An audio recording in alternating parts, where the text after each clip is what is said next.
Welcome everybody. I am Seven. I am the DM of 7th Roll, and today I wanted to do something a little different. Um, for those of you who have been following along for the past couple of months at this point, you probably know that I have been spending a lot of time kind of looking at the One D&D bundles that Wizards of the Coast has been releasing over the last couple of months.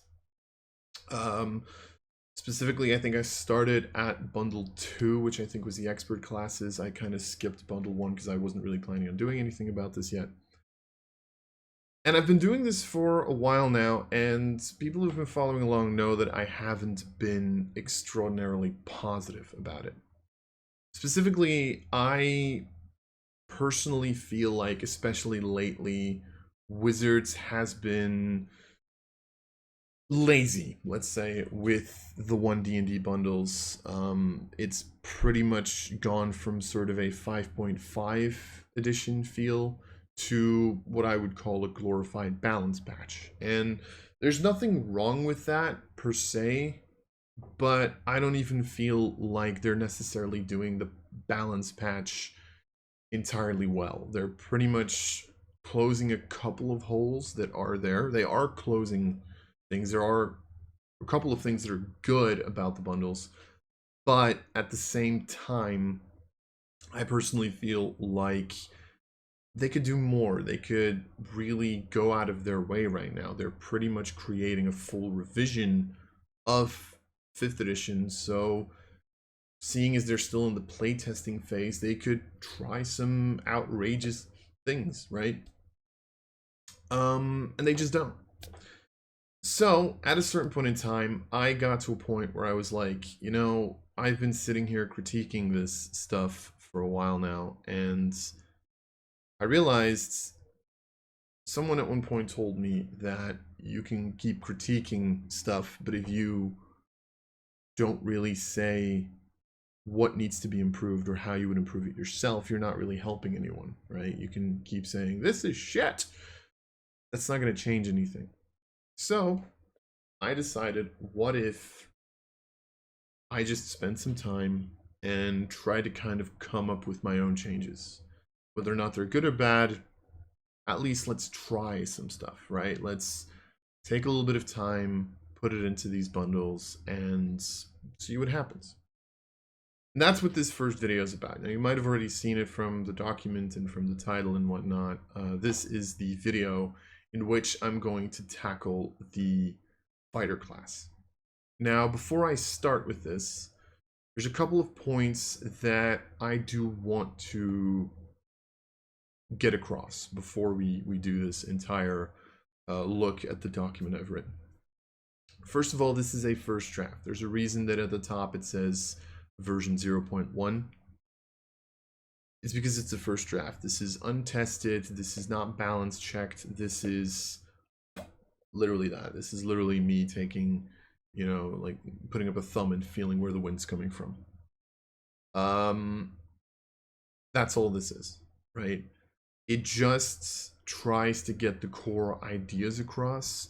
The same thing kind of happens in IT, right? In programming, you make a first version, you show it to the clients, and then your client can kind of tweak it a little bit, say like, I don't like this, I do like this, I want to go more in this direction. And that way you can kind of build to a decent product. That's the approach I kind of want to make here. So this is sort of a first version with some ideas in it. Second of all, and I do want to make this very clear, this version is based mostly off of the original One D&D changes and the original player's handbook. As I said, I do think there's a bunch of One D&D changes that are pretty good that I'm going to keep. However, there's also some stuff that I don't like that I've changed. However, the one thing that's not in here is weapon mastery. I can make an entire video on why I personally don't like weapon mastery. I think I even made a small rant about it in the last, in the 7 revision videos. But in short, they released Weapon Mastery in, I think, revision 5, if I'm not mistaken, as kind of like their breakout big change system. And at the time, I did think it had potential, even though it didn't necessarily excite me because most of the weapon mastery effects were pretty boring. It was stuff that had been done before, like pushing, getting advantage, giving disadvantage, dealing a little bit more damage, whatever. It didn't do much, but I was like, this is the beginning system. And then we got revision 6, which didn't change anything, but I was like, hey, maybe they need a little bit more time because this is, as I said, their breakout system. And then revision 7 comes around and there's nothing in there. There's a couple of small changes. They got rid of one weapon mastery, and then they changed a couple of other ones and like slightly, and they got rid of the heavy property, which was literally the best change in that entire weapon mastery part of the document. To me, the weapon mastery system isn't good at this point, so I've decided not to include it in this document. If you guys are interested, I might try my hands at it at some point. Although I'm going to be perfectly honest, I think if you're looking for a good weapon mastery system, I think you can pretty much look at Baldur's Gate. Baldur's Gate has a good system, I feel, where you have like a couple of special attacks that you can do with a weapon, depending on the weapon. So yeah, but those are kind of the two big parts that I wanted to mention before we got into the class. All right, with that in mind, let's get into the class itself. So I'm not going to go through the starting part. I think I literally nicked this. I don't even remember if I nicked this from the One D&D version or the player's handbook. This is just fluff, right? But here is the list. I hope it's correct. I'm already realized that I forgot a couple of things, so it's not perfect. You can already have an idea of where I'm going to go with this, but I'll explain it as we go through the document. Immediately, just quickly, I didn't change anything about this part. This is pretty much player's handbook, copy paste. I don't think this necessarily requires any changes at the moment. So yeah, I think this is fine.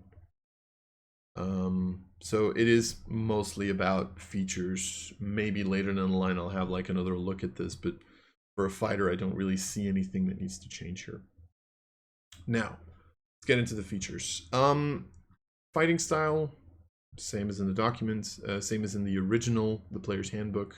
I haven't done it with feats because then I'd have to actually type out feats and I didn't want to do that. So it's pretty much just the fighting styles.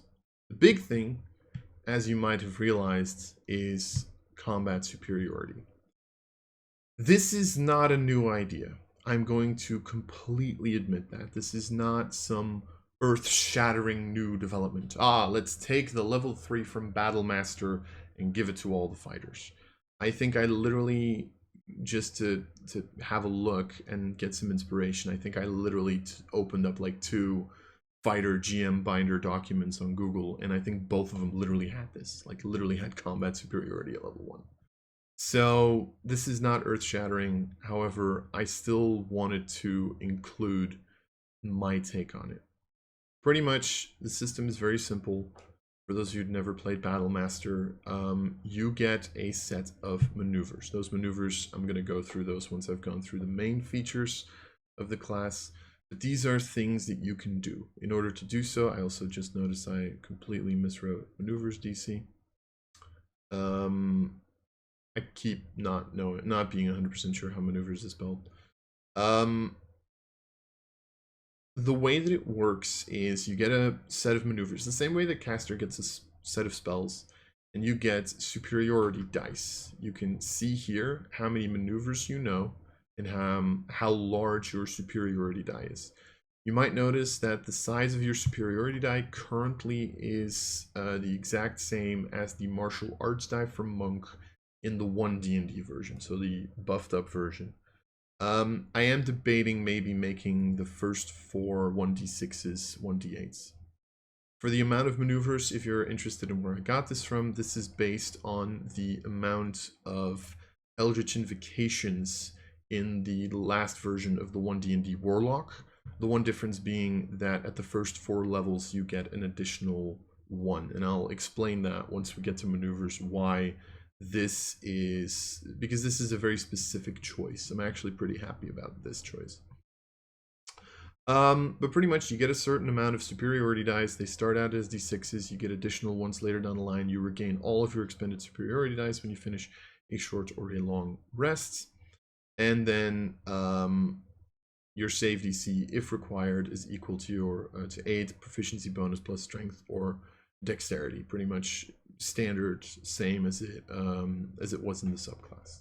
I think I literally copied this off of the subclass except for the maneuvers save DC.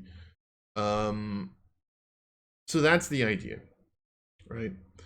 Also, you learn an amount of maneuvers as mentioned at the table. Also, every time you level up, you get to replace one maneuver with another one, as you do with like a bunch of the spellcasters and whatnot. Same thing. So that's that. Then, other than that, action search, very simple. Take another action. Currently, I have decided to limit this in that you can't use it to cast 2 spells. So you can't like Fireball with an action surge. I personally still feel like this is one of the biggest reasons why certain classes dip into fighter, and I'm honestly going to be honest, this is one change that the revision 7 made that I did agree with. I'm not 100% sure if I'm going to keep it yet. I'm not 100% sure on it, but currently I do feel like action search to be able to double cast spells seems a little broken. You're only really giving up 2 fighter levels for it, so I think I'm going to keep that. You do also get a second one at 17th level, just so you know. Martial archetype. I've chosen in this one to only talk about the champion, Battlemaster, and Eldritch Knight. I don't know Brawler well enough to really have an educated opinion on it, so I've decided not to include it in the version 0.1. Maybe later down the line, if people are interested, I'll actually add certain subclasses. Doesn't even necessarily have to be Brawler. But yeah, just so you guys know. Ability score improvements have remained the same as for fighters, so 4, 6, 8, 12, 14, 16, 19, rather than the 4, 8, 12, 16, 19 from other classes. I'm actually a big fan of this. I'm a big fan of being able to get more ability score improvements, but this has stayed the same. Another big one, extra attack. You might notice this, and people who have paid attention to the class table have probably also noticed this. Second attack at 5th level, third attack at 11th level, as per usual, fourth attack at 17th level. This is my personal bias, and I am going to completely admit that. But I always get annoyed when I realize that you get your 4th attack at level 20. The reason for that being that casters get their cantrip damage increases at 5, 11, and 17 rather than 5, 11, and 20. That's a personal thing. I just prefer this. I'm gonna be perfectly honest. I prefer this to be at 17th level. I'm also going to say this as well. If I go back and I do more martial classes, I have actually been thinking of completely implementing extra attack like this on all classes. So that means paladin, ranger, monk, barbarian. Am I forgetting one? I don't know if I do it on. I don't know if I do it on Bladesinger. I don't think I do it on Bladesinger. I don't think I do it on like what's the bard subclass? Valor, I think. I don't think I do it on those, but at least the martial classes, I feel like we all know that the issue with martial classes is the fact that they scale linearly. This is at least going to help them to scale slightly exponentially the same way that the casters do. Anyway, tactical shift. This was taken from One D&D. I kind of liked it, but I have changed it. Originally, this was slightly different, but I'll get back to you on that in a minute. I haven't changed Indomitable. I'm gonna say this very simply put. I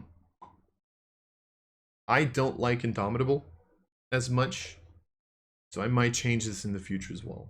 But this is another change that I felt was doable.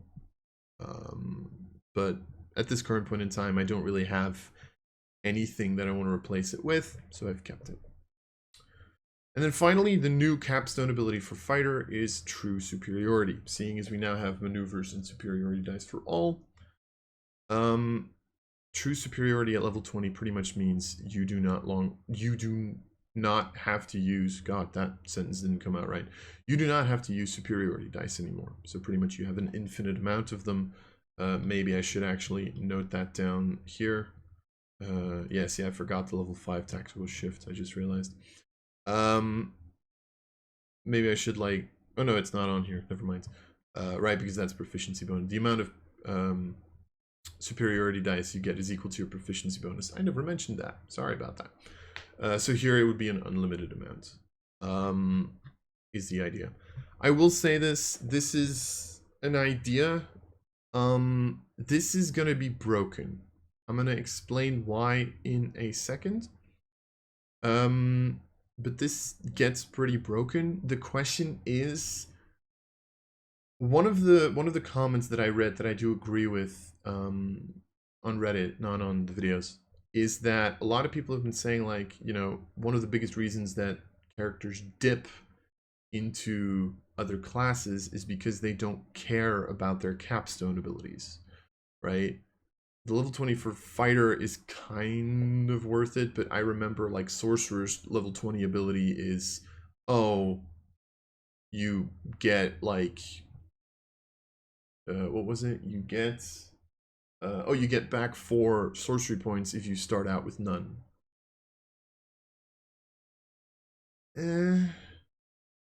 Like, sure, okay. Like, honestly, you get your 9th level spell slot at 17, why wouldn't you multi-class 3 levels into Warlock or Paladin at that point, you know? So, yeah. I personally am starting to think that maybe we just need to make the capstone abilities a lot more powerful. They're meant to be your level 20 abilities. They're meant to be legendary. They're meant to be big. And I do think this is going to get there.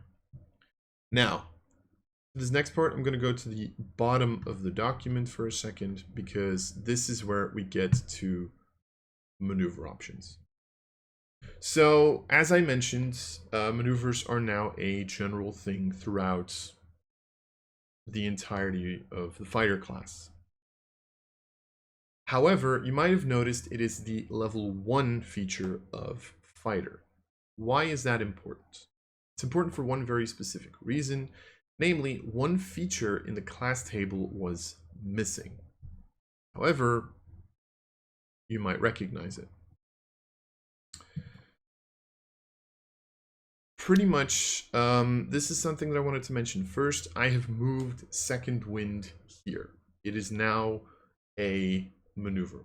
It still works the same way, be it that it's slightly nerfed, because of course at level 1 your superiority die is a d6, which means you're only going to heal a d6 plus your fighter level, which does mean on average you lose 2 points of healing. This does scale back up, and it actually at high levels actually ends up being higher because it becomes a d12 plus your fighter level. But yeah, this is something that I should probably mention. This is also the reason, you might realize this, why True Superiority, the capstone ability, is broken, right? Pretty much what I'm saying here is you can infinitely Second Wind. Now, I want to mention this, why I ended up deciding to keep that. Again, this is your capstone ability. I feel like it is allowed to be pretty powerful. If you have been able to put 20 levels into one class, into this class, I think you're allowed to have a bit of a powerful feature there. I don't know if I'm going to keep this. I've also thought about maybe saying like choose one maneuver. Whenever you use it, you don't have to expend a superiority die. At that point, second wind would still be broken, but you know, there's probably like other combinations in here that I haven't thought about. I'm thinking like rally pretty much is saying you can give everybody, let's say that you have 14 intelligence, you know, you can give everybody 14 temporary hit points before every battle because you can just infinitely keep doing it, stuff like that. It's things that I'm debating, I'm going to be honest. But pretty much this also comes to show the idea behind maneuvers. Pretty much whenever you pick maneuvers, you pick from this list. There are several that, as you can see, have requirements to them. Those requirements are, at this current point in time, twofold. They are a level and they are an archetype. Not every archetype can pick up every maneuver. Now, I do want to mention two things. One, I have not ported over all the maneuvers because some of them I'm not sure which subclass I want to give them to. Two, I'm pretty sure in its current state I don't actually have enough maneuvers for every single class, for every single subclass. So bear with me. As I said, this is a prior document. This is mostly to show the direction that I'm going in. But for example, bait and switch, right? Requirements need to be level 3. This is when you hit your subclasses. You need to be battle master, and then you can use this feature. I think I haven't changed any of them. I've added a couple of new ones. But that's the idea. Now, there are, at this point in time, I think 4 of them that are level 1 maneuvers, which are Rally, Second Wind, Precision Attack, if I can find it, and I'm pretty sure I put in one more, Tactical Mind, which is the level 2 feature from the One D&D, which I decided to also turn into a maneuver, seeing as it actually used to use the second wind dice in One D&D. I figured, seeing as I'm turning second wind into a maneuver, might as well turn Tactical Mind into a maneuver as well. Pretty much just when you fail an ability check, instead now you roll a superiority die, adding the number to the ability check. So pretty much the idea here being that you have an ability check choice, you have a supportive choice in Rally, you have a healing choice in Second Wind, and you have an aggressive choice in Precision Attack. That's really the idea.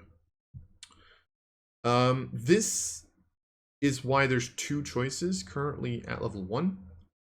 Also remember that I mentioned that at level 3 you get 2 additional options, right? At level 3 you'll have 4 maneuvers that you will be able to have, right? So you get 2 additional ones once you reach level 3, and you get to replace one of the ones you know with a 3rd one.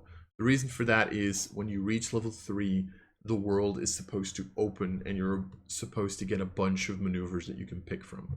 So that way you get a decent amount of choice. Ones that are currently in here, Bait and Switch, level 3 for Battle Master, hasn't changed. Commander Strike, level 3 Battle Master archetype, hasn't changed.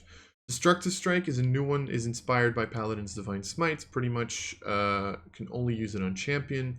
However, when you make an attack roll, you succeed on the attack roll, you can now roll your superiority die twice and add that to your damage. So this is pretty much Divine Smite with superiority dice. Disarming Attack I don't think has changed. Elemental Strike, this is only for Eldritch Knight. When you hit an attack, you can add your superiority die to your damage. However, instead of it becoming the damage of the weapon, you can choose between Acid, Cold, Fire, Lightning, and Poison, for example. Magical Strike, this is, for example, an example of a feature that requires you to be level 7, because it's a little bit more powerful, right? So when you hit a creature with an attack, expend 1 superiority die, and you can cast a cantrip. The damage of one of those damage rolls of that cantrip is increased by the number rolled on your superiority die. Very basic example.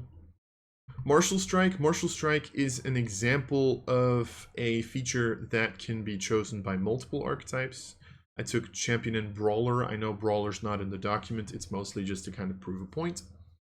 Here it's, for example, you make your attack roll, you hit it, you roll your damage, spend a superiority die, you can make an additional unarmed strike.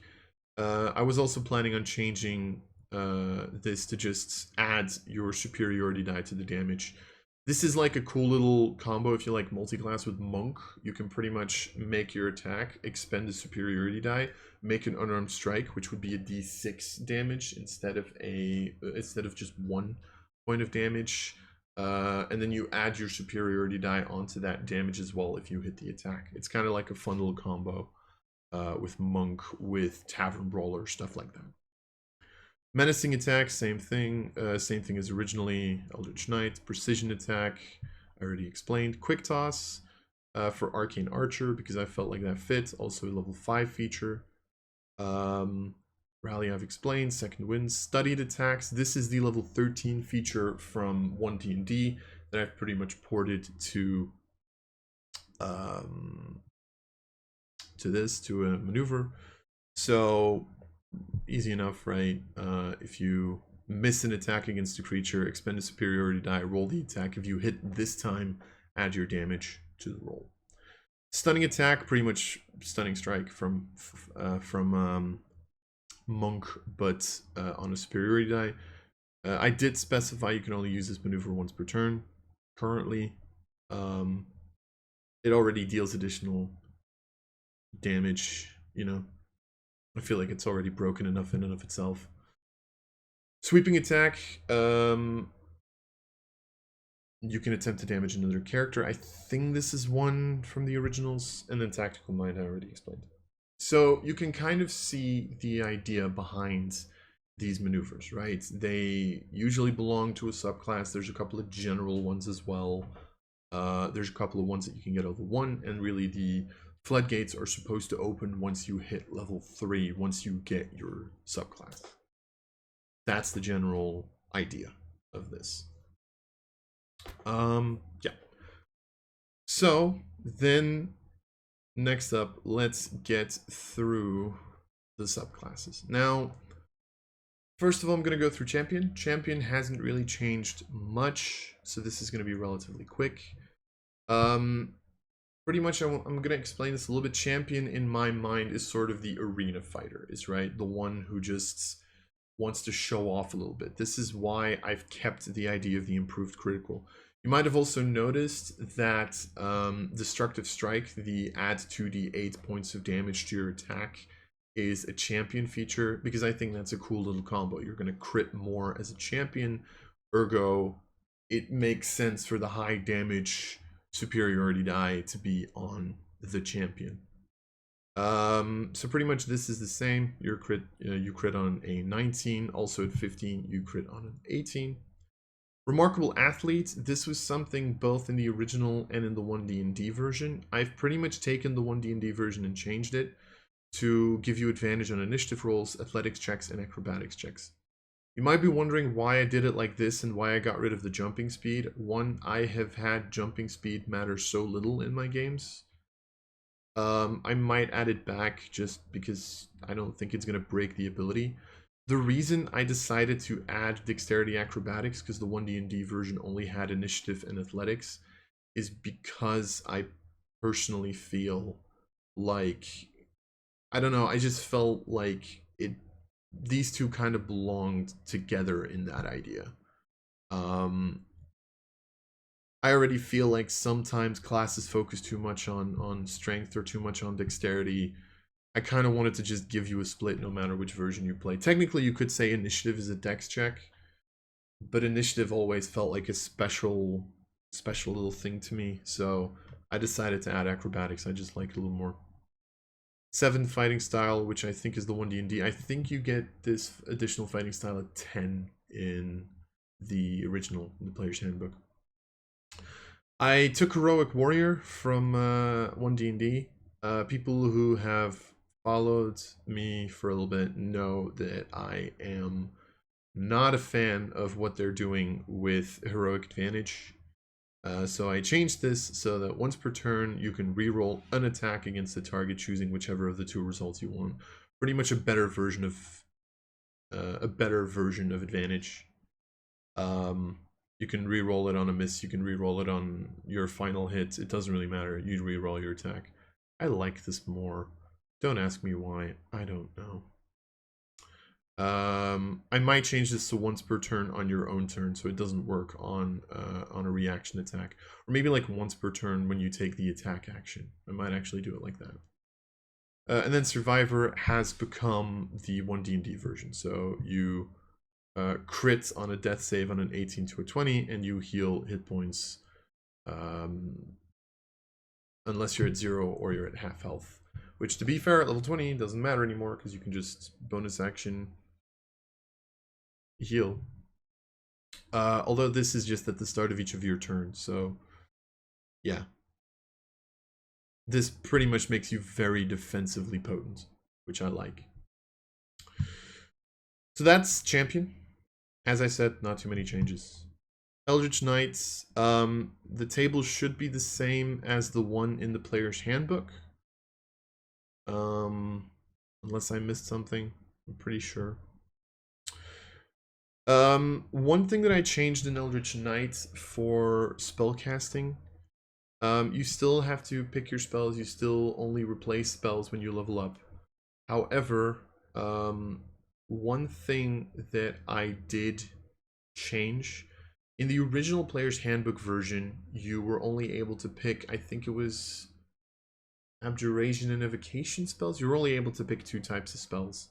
And then in One D&D, they made this crazy choice to be like, your level 1 spells have to be Abjuration and Evocation, but then after that, go nuts. Choose whatever the hell you want. And not a fan.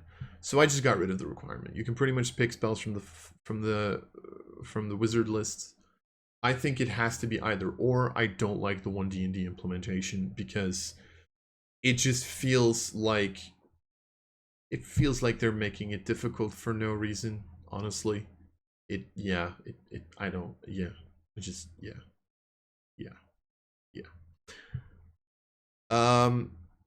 So yeah. Weapon bonds, I think is pretty much the same. I don't remember if I took this from 1D&D or the player's handbook. Gonna be perfectly. I think I took this from the player's handbook, but it's still the same. It should be still the same. If it's not, sorry. And then superior magic. This is one that I added. Pretty much, you can use your maneuvers on cantrips, which honestly, I might even just throw away a weapon bond for that. I don't know. I like weapon bonds. It's just, it doesn't feel like this is a special thing. I don't know. So yeah, I might just throw away a weapon bond and just replace it with superior magic. Pretty much, you can use maneuvers on cantrips. Easy enough. War magic. When you take the attack action on your turn, you can replace one of the attacks with a casting time of wizard cantrips that has a casting time of an action. This is the 1D&D version. Pretty much copy paste. I like this. I like the fact that you can kind of weave in your cantrips. Although I do think I want to specify that it's one of the attacks. You can't replace all, like, you know, by level 17, you can't just cast 4 cantrips. It would be one attack, pretty much. Eldritch Strike. This is, I think this is both Player's Handbook and 1D&D. It's definitely 1D&D. I don't know, remember if it's Player's Handbook. The idea of Eldritch Strike is pretty much when you hit a creature, they get disadvantage on your next saving throw. It works really nicely with like war magic if you have like stuff like, let's say,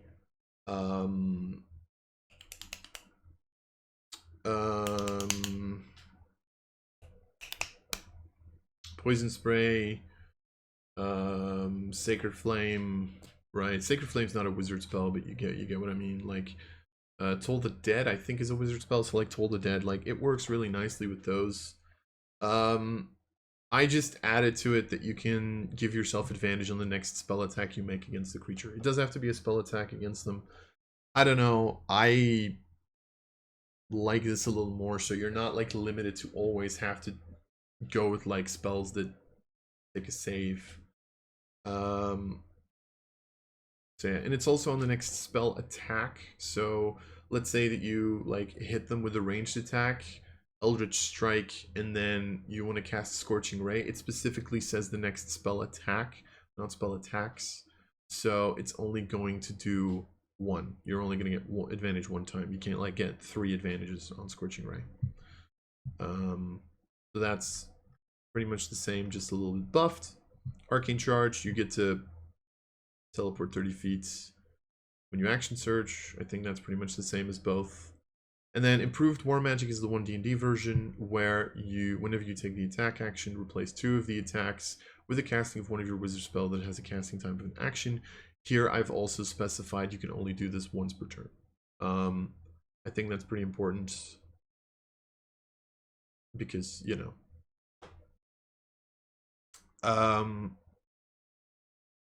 I don't want people at this level to be casting like double fireball.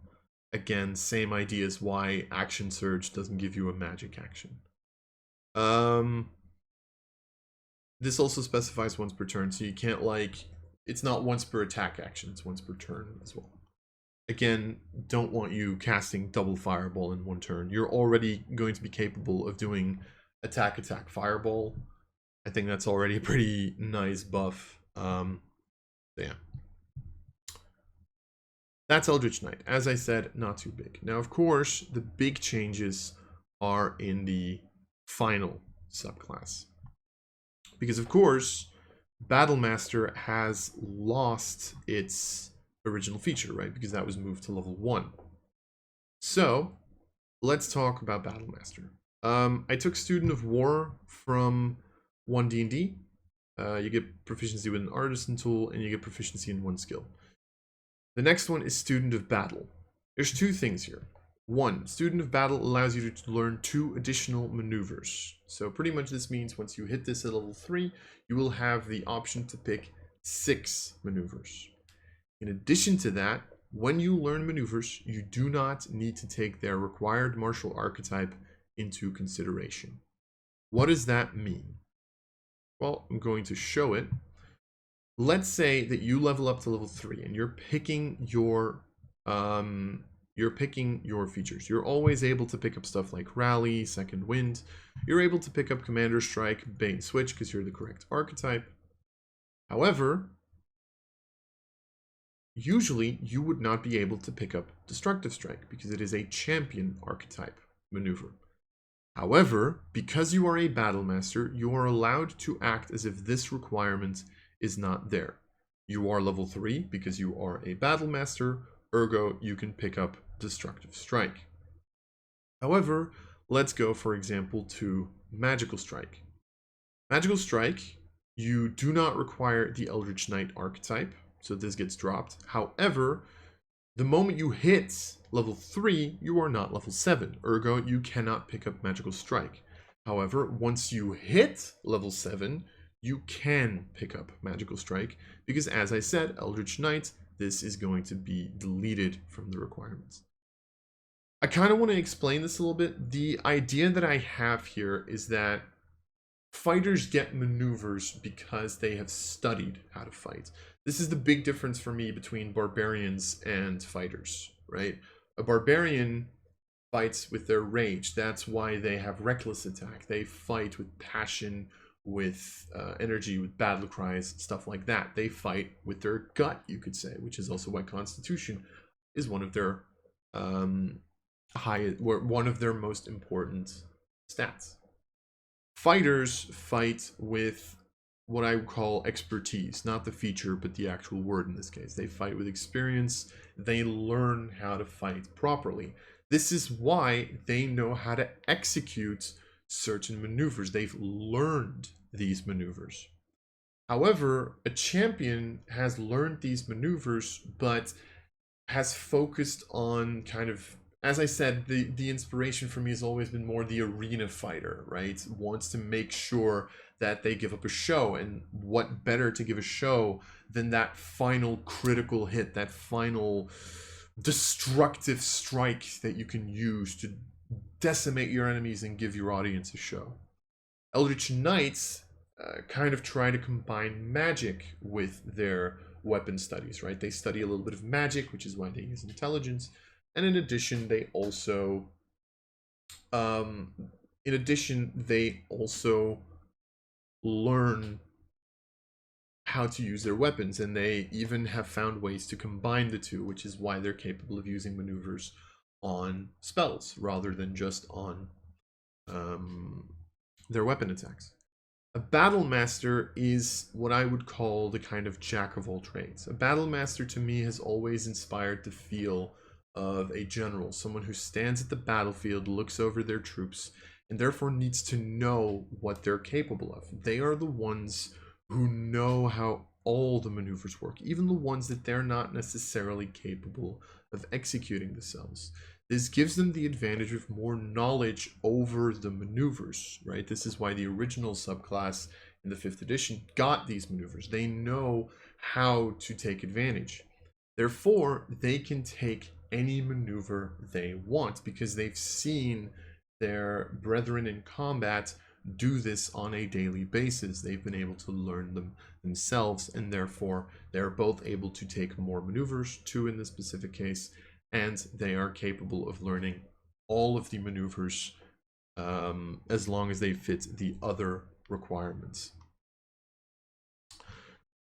That's really the idea. Long explanation for this feature. Also, I just like the fact that I called them Student of War and Student of Battle. Of course, you might have already realized that I needed to change a lot, right? For example, improved and grand superiority were originally features in the Battlemaster that increased your superiority die. That doesn't happen because that now automatically happens by level. So I made a couple of new features. Show and tell. Pretty much you can use your reaction whenever an ally within 30 feet of you makes an attack roll.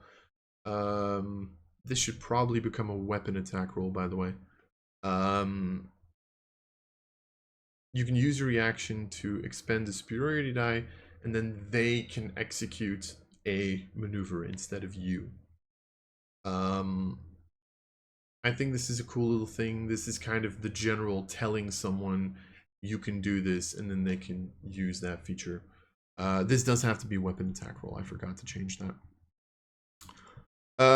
And then improved combat superiority.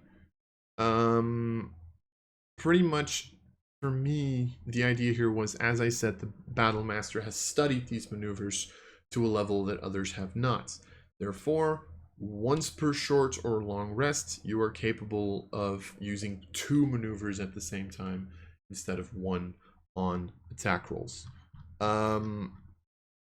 Because if you look back at combat superiority, where does it say so? You can only use 1 maneuver per attack. It specifies that, right? So this is pretty much the subclass that breaks that trend. They can use 2 superiority die for 1 attack, or 2 maneuvers. They, at this current point in time, I have chosen to make them only expend 1 superiority die, but you use 2 features. This might change. I might make this expending 2 superiority die. You can do this once until you've had a short or long rest. So to give a little bit of an example, you can, for example, destructive strike and precision attack on the same attack. This does not mean you can double destructive strike. You can't like add 4 d8s. That's not the point. The point is that it has to be 2 different maneuvers. Maybe I also should specify that, although it does say combine 2 maneuvers, so, but I might specify that. Maybe I should just like put 2 different maneuvers. I don't know what you guys think. But that's the idea here, right? So yeah. Grand superiority. You've learned how to use the true strength maneuvers. Whenever you roll superiority die, you may roll one of the dice twice and add the numbers together. Pretty much, I've worded this like this. Maybe it's slightly weird. I need to think about the wording a little bit more. Pretty much, right? Let's say that you precision attack, you roll your superiority die twice. I think at level 15, it's already a d12, if I'm not mistaken. Let me check just to be safe.